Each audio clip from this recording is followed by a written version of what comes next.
ఈ దెబ్బ రొట్టె అనేది చాలా ఫేమస్ మామూలుగా. మరి ఈ రోజుల్లో కూడా దెబ్బ రొట్టె విషయాన్ని ఆలోచిస్తే మనకి ఇతర టిఫిన్స్తో పోలిస్తే దెబ్బ రొట్టె చాలా మంచిది. ఎందుకంటారా? ఇది చాలా రుచికరంగా తయారు చేసుకునే పద్ధతి అన్నమాట. ఇది చక్కగా ఆ కలర్ చూస్తుంటేనే నోరు ఊరిపోతూ ఉంటుంది. అది ఆవిరి కూడా చూస్తే నోరు ఊరదు, ఎందుకంటే ఒట్టిగా ఆవిరిలో ఉడుకుతుంది కాబట్టి తెల్లగట్లా కనపడుతుంది. అదే దెబ్బ రొట్టె అనేసరికి వెన్నపూసతో కాలుస్తారు దాన్ని. స్పెషల్ టెక్నిక్ అన్నమాట అది. ముఖ్యంగా కప్పు మినప్పప్పుకి మామూలుగా 2 కప్పులు ఉప్పుడు రవ్వ కలిపేసే ఇట్లా దెబ్బ రొట్టెకు వాడుకుంటారు. కొంతమంది కొద్దిగా పాళ్ళు మార్చి చేసుకోవచ్చు. ఎక్కువ మంది చేసేది ఈ పద్ధతి అనమాట.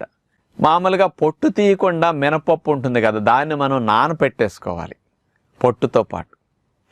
నానిన దాన్ని పొట్టుతో పాటు అంటే ముందే